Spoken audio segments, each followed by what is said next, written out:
Today, we're exploring the intersection of healing and energy with a truly unique guest. Dr. Mary Sanders is trained not only as a conventional chiropractic doctor, but she's immersed herself in energy medicine because she knows, and what I'm excited to learn more from her about, is that our bodies are dynamic systems. They're made up of energy rather than just flesh and bones. So, with her decades of training in physical healing as a chiropractor and combining that with energy medicine, not only does she bring a unique approach to patient care, which I'm excited to learn about, I think it provides an opportunity for everybody listening to expand their awareness of knowledge of how we're all showing up in the world and the energy that we're bringing. Hi, Mary. Thank you for so much for being here. Dr. John, it's my honor to be here with you and your guest. So please Thank you call for me having John. me. Would you like me to call you Dr. Mary? I always want to No, no, address no. I people. just was wanting to, I'm not sure. So go ahead. Thank you. Okay, you're welcome. Um, if you change your mind, you'd like me to address you as Dr. Mary, or at any time, let me know. But I am excited to be here with you. Tell me a little bit about your background and how you ended up combining these two fields of medicine. Sure. I'm happy to expand upon this, but I want to share with you personally. I think that you can appreciate what I'm about ready to say is I've had my hands on physical bodies now for about 35 years. And I can honestly tell you that the human body never, ever ceases to amaze me. So my journey to become a medical intuitive has been anything but linear. It has been completely circular and all over the place, meaning that my background comes from a very, just like you, comes from a very heavy scientific foundation. So my undergraduate degrees was in chemistry and zoology, and then I went into chiropractic school and I got the hardcore sciences. But I also knew that there was an artistic component to being a chiropractor, and that was when you lay your hands on patients, that there's no rote right or wrong way to do it. There is an exchange of energy, there's an exchange of information when you put your hands physically on patients. And I worked and practiced as a chiropractor for a little over 22 years. And I created this like beautiful business. I have no regrets as to how my business transformed. I have multiple practices but to make a long story short, John, I felt I was dissatisfied. I was dissatisfied with how I was showing up for my patients. I wasn't sure if it was in alignment with my authentic essence. And I couldn't really define what that was, but I wanted to discover and to explore this a little bit more. And what ended up happening is life does.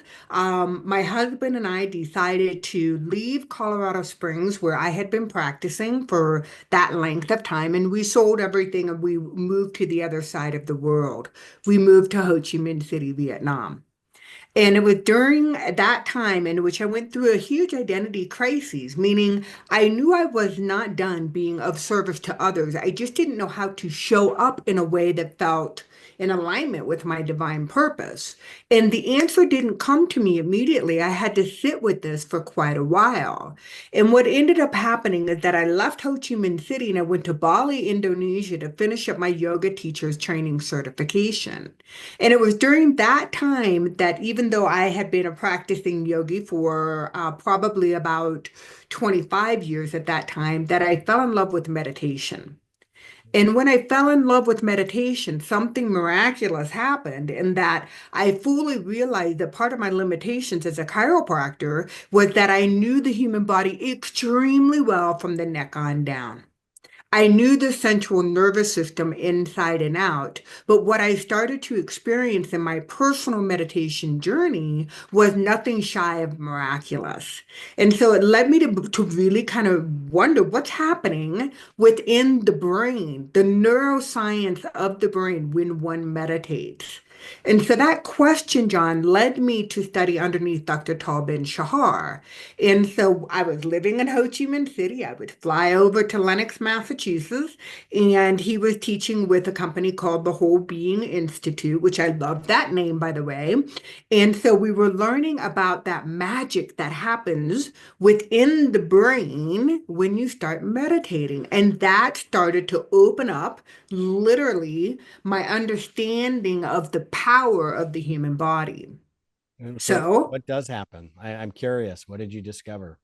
yeah, from a neuroscience perspective, I think that we are so, as a society, I'm making generalizations now, that we are so forward leaning, meaning that we operate from the prefrontal and frontal cortex of our brain. And thank goodness, right? That allows us, both you and I have an academic background, and I'm assuming a lot of your listeners do as well. This part of your brain is responsible for strategizing, for organizing, for executing. And we spend so much time in this portion of our brain that we underutilize other areas of our brain, which might open up the opportunity to receive information from nonlinear sources.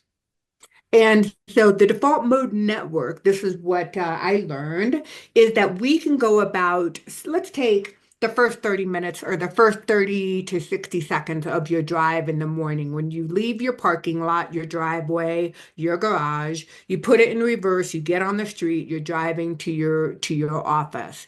And everything is so familiar for you. You know the colors of the cars that are going to be parked on the street. You know who's going to be out watering their lawn. You know what to expect during those first couple of minutes. And so we go on this like autopilot within our brain. But if something new happens neurologically, like if a small person is out there kicking a red ball across the street and he decides to run after that ball, there's a certain area of your brain that starts to light up. This is not a normal everyday occurrence for you. So your brain then shuts off neurologically that prefrontal cortex and goes into this area that allows you to receive a ton of information opposed to just utilizing the prefrontal cortex. And we as society can tap into this spaciousness of our brain if we consciously choose to do so. And so when you're studying this and you're moving in that direction of expanding your own understanding of the neuroscience of health and how the body works and how meditation influences that, what specifically does meditation do to change those neural networks or change what aspects or areas of the brain are lighting up and which ones are calming down? What are the effects of that with meditation on those? I think for every single person who's listening to the show right now, I think they would all have their own individual definition as to what meditation does for them. But scientifically, through neuroscience, we know that we're lighting up the hypothalamus, the area in which we're going to find that the pineal resides within the center of the brain. And so that we know that the pineal, the listeners, many of you may be familiar with the pineal gland. It's a tiny little gland that's about the size of your pinky fingernail, and it looks like a pine cone. And so, if you think about a traditional pine cone, you think about the layerings of how the pine cone comes together in its design. The pineal gland is very similar to this in that it uses frequency or electromagnetic current in order to stimulate the pineal gland, which produces a lot of hormones within the physical body. And so when this starts to happen in the area of the hypothalamus, as John mentioned, there's so much plasticity within our brain.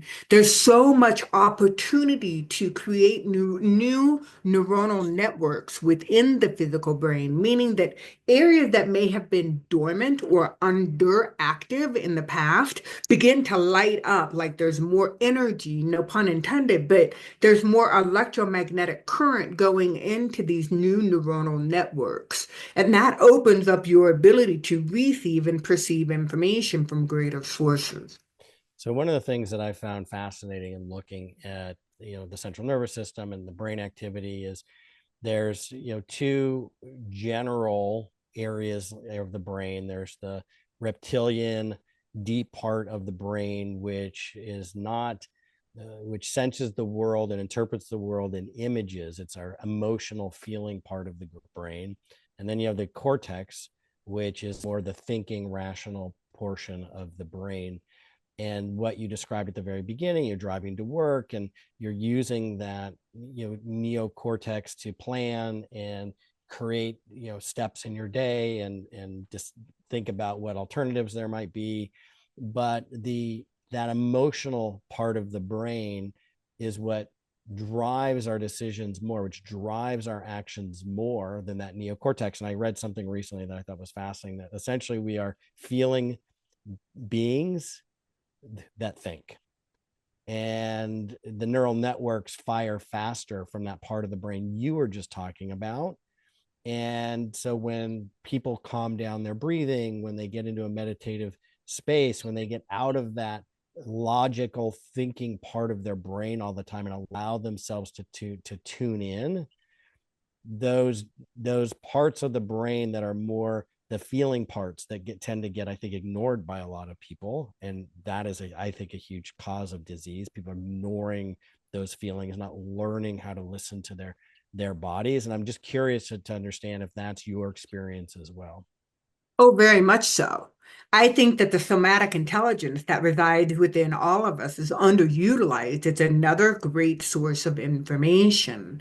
And we see this, being in the industry, we see this in that emotions or stuck, unprocessed traumas can get stored within the tissues of the physical body. And we like to think that the brain, cognitively speaking, is in control of the body, but more of the emotional responses that are coming from the body and heading back up into the brain is just as relevant, if not more important for us to listen to. And I find that completely fascinating.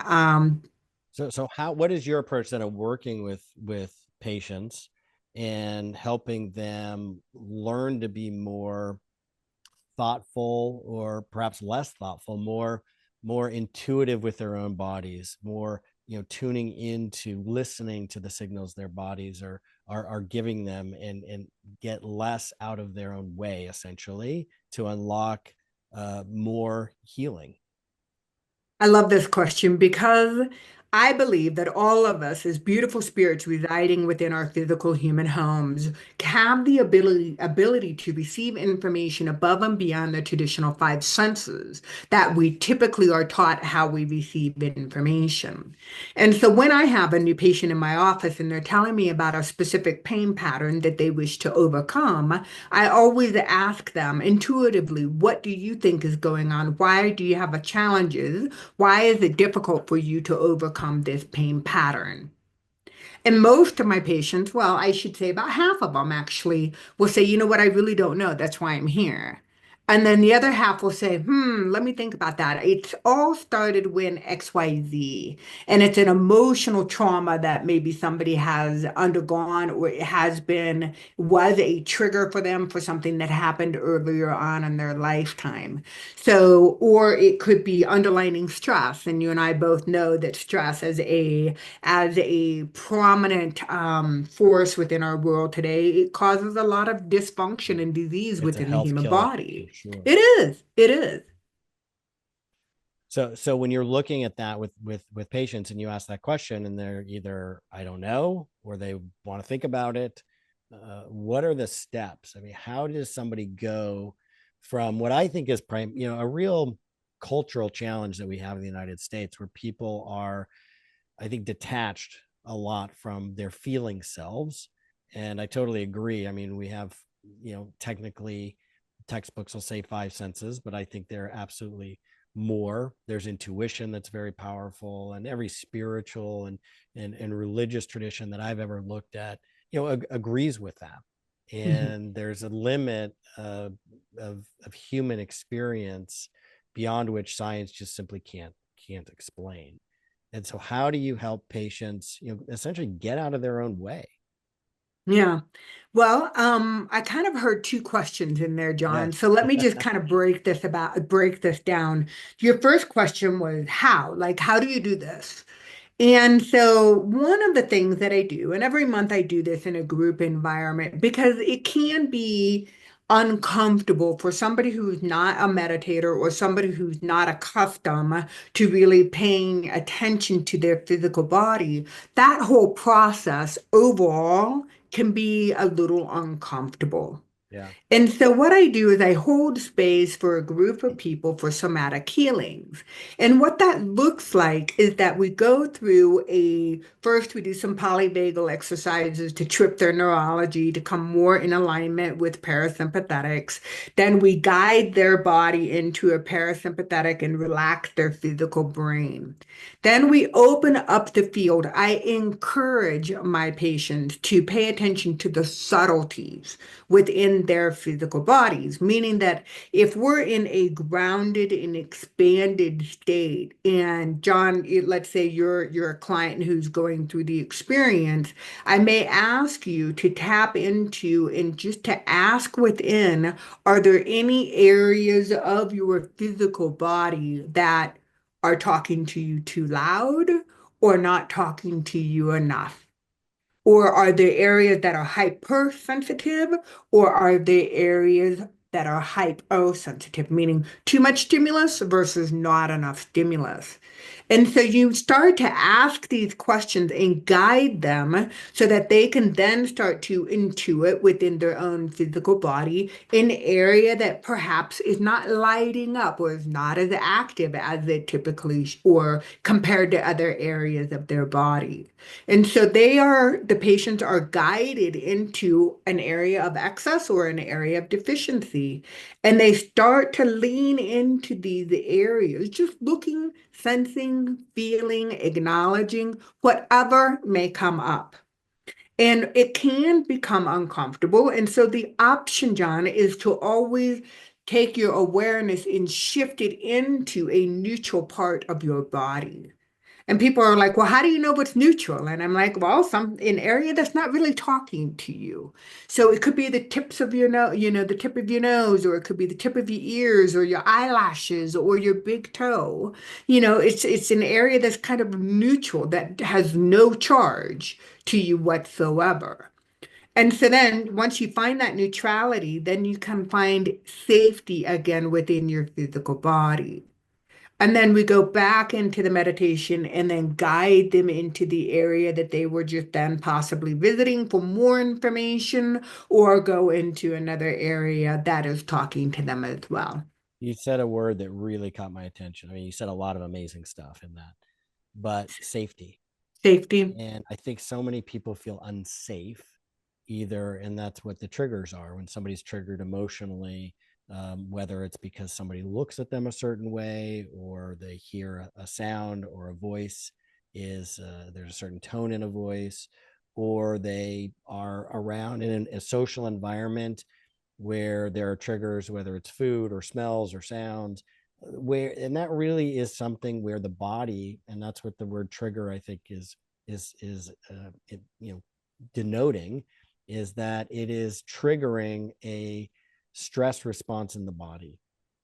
And the ability to identify that, I think, is probably in some people, it can be scary for them. It can be unnerving to sit and observe something with and get to that point where it's not being judged, it's just being looked at, it's being accepted, in order for somebody to be able to transition and move past it.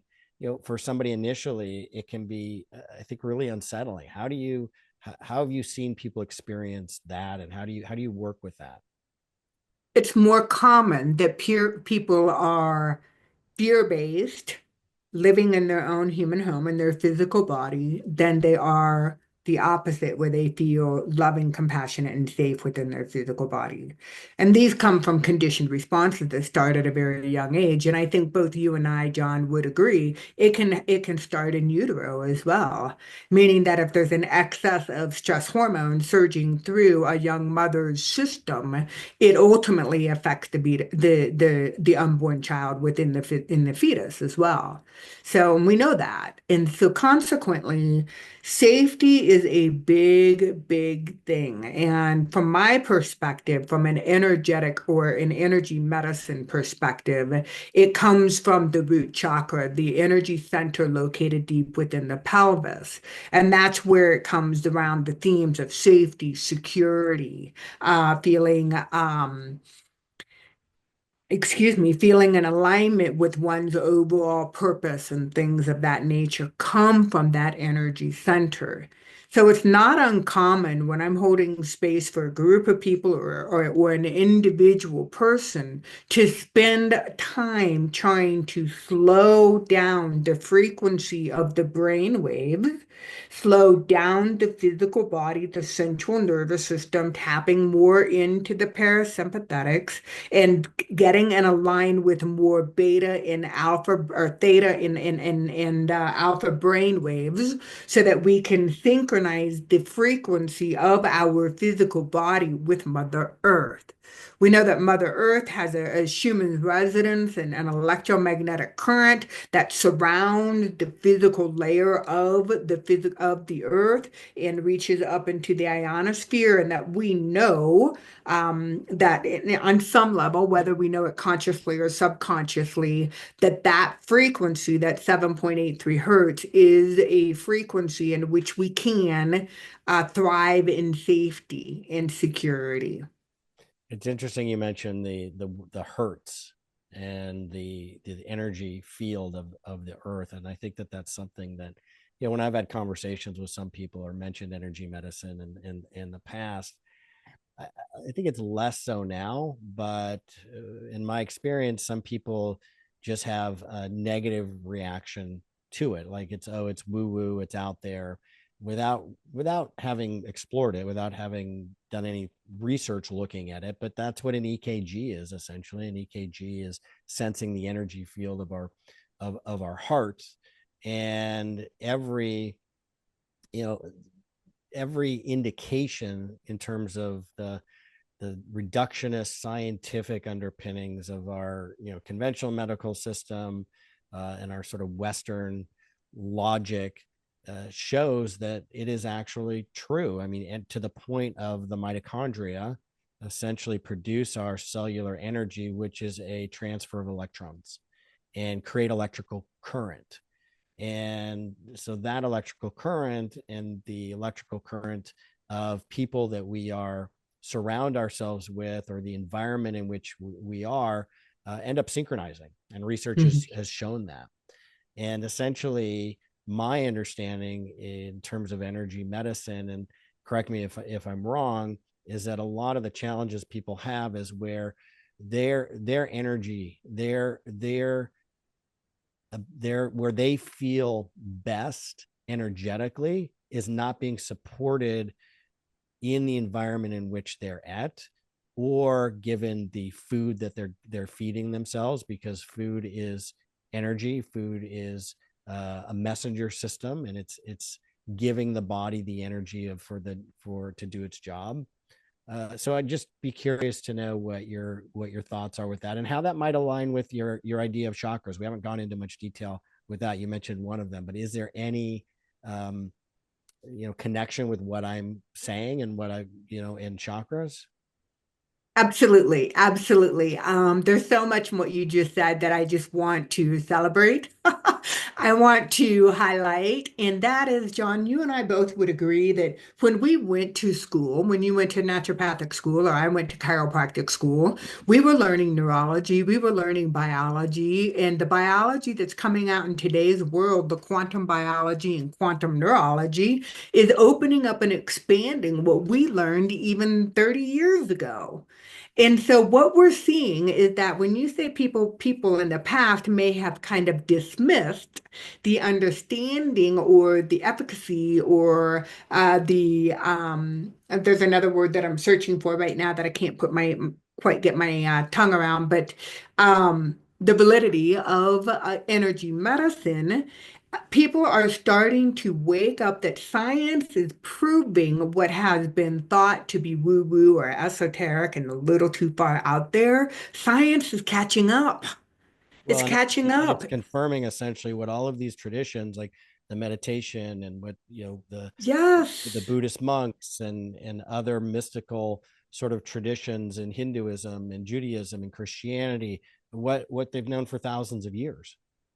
Yes, and I am jumping up and down in my seat right now because that excites me. For Yeah. years as a practitioner, I have been utilizing modalities and techniques that have yet to be proven in the scientific world. But here I am as a practitioner saying, and the patient saying, I really don't care if they've proven it because I'm feeling the benefits of this modality. So there's a pregnant pause that happens when you're the practitioner. You know that the science will catch up to the modality or the technique that you're holding space for, but you get to do what's right by the eyes of the patient, and that is to administer and to hold space for the healing. And the body is so intelligent. The body, the innate wisdom knows how to heal itself. Okay.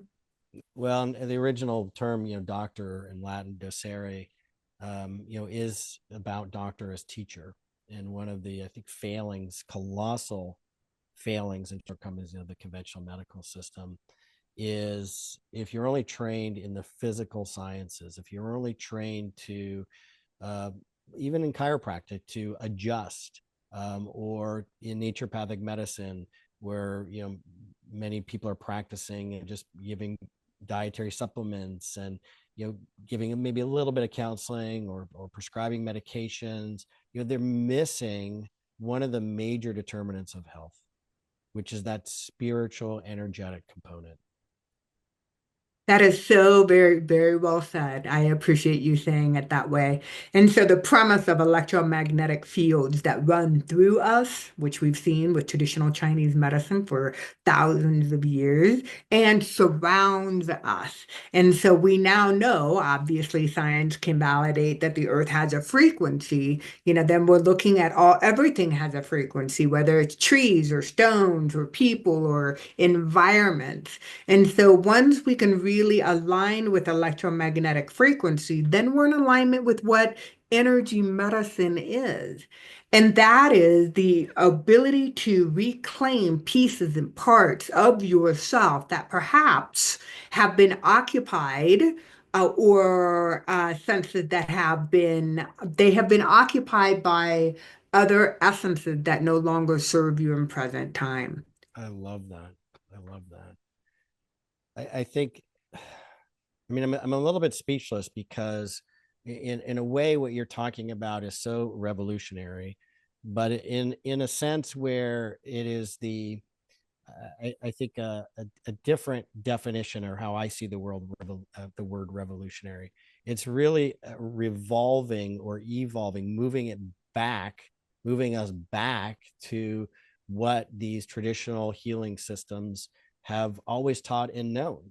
And the Western medical system moved away from, minimized, ignored, belittled, to its own detriment and the detriment of all of us who could need to benefit from an understanding and a more intuitive understanding of how our bodies work, and slowing down and getting out of our brains so much, and in really understanding and taking time to get into our bodies and to listen more to what we need and not be so reactionary. And you mentioned that the chakra, but there are other chakras, and excuse me if I'm pronouncing that incorrectly. It's not something I know much about. How that's a system that comes out of where, and what else is, Yeah. tell me about that. So I love what you're insinuating because for me, energy medicine is a homecoming. This is nothing new. This is not new agey. This has been around since the beginning of time. Cultures and civilizations have needed to depend on the wisdom that resides within our own human system. So the chakras have been around. This is part of the Vedic science, as part of the yogic traditions. So out of India. Out of India, I would say, yeah. But there are other cultures that have adopted to their modified, it's the same message, different terms, within each of the systems. Yeah. And the way I look at the energetic system, the seven main chakras that are located within the physical body, they have location, they have specific nerve plexuses, they have an affiliated endocrine gland. There are emotional discordances that are typically affiliated with these energy centers. There are specific trauma that people could sustain that might affect the functioning of these energy systems. And so it takes a very comprehensive, integrative approach into the well-being of the energetic system that governs the electromagnetic currents that run within us. So if I were to take in kind of if I were to dissect the first energy center, which I've already spoken about briefly, located deep within the pelvic bowl, the theme is all about safety, security, and survival. And so this is a deep-rooted guttural survival instinct that you were talking about that gets stemmed from the amygdala of the brain. And so we know that the central nervous system will govern over this area, will governs over all of the endocrine systems and of the chakra systems. But specifically, we're talking about the endocrine gland of the adrenals associated with the first energy center. The adrenals, which most of you know regulate fight or flight, it's more complex than that, but there is an element of safety in or lack of perceived safety in today's world that was different than 3,000 years ago. The saber-toothed tiger has been replaced with the relentless boss, or the emails that you can't seem to get on top of. So you have that perceived threat that puts under stress the adrenal system. So you have the hormones, the adrenaline, the epinephrine, norepinephrine, the DHEA, the cortisol, they'll go into out of whack, or they begin to surge. So then what ends up happening is that, as you know, the adrenal systems begin to shut down over a long period of time if this perceived stress is not taken care of. So that's an environmental thing. But here we are saying, as individuals, no, I have control and can auto-regulate my central nervous system to slow down the central nervous system to lean more into parasympathetics versus sympathetic dominance. And so then we start to address, the safety, what safety truly means, like how can we create the environment in which we feel safe in. We can then look at childhood traumas, whether there was abandonment issues or they have a hard time showing up within their community or within their family dynamics. Maybe there was instability at home.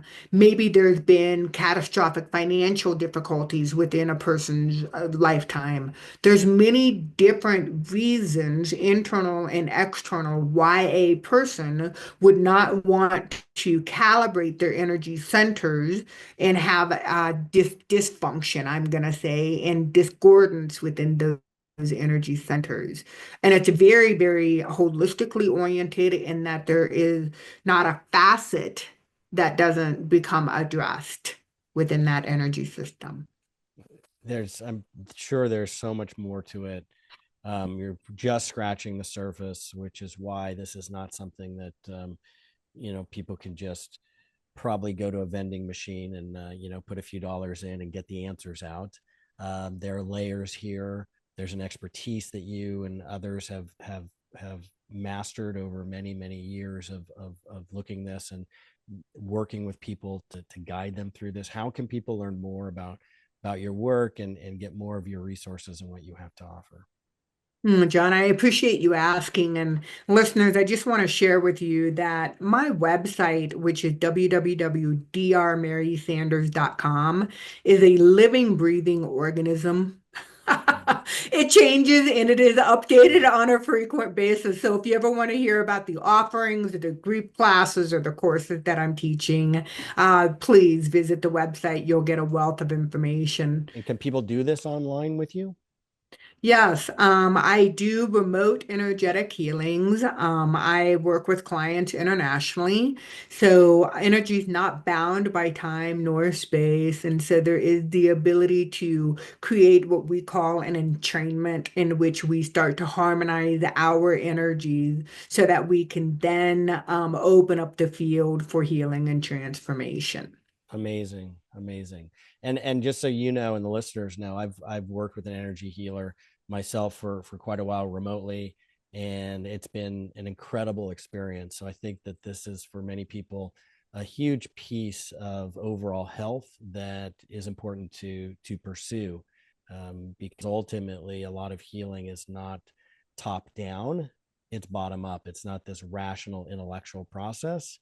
It is, as you talked about and mentioned, it is a more of intuitive feeling process that you is very important to have an expert to walk you through and help you navigate and provide the tools and the techniques and recommendations for you to then learn how to be a better steward of your own body and in your own life. So thank you for sharing your approach. I think it's fascinating and amazing.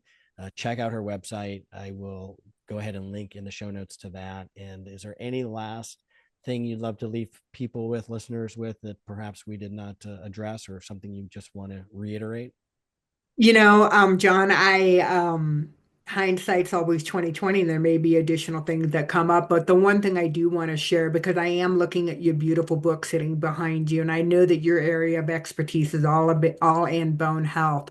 And bones are connected with the first energy center.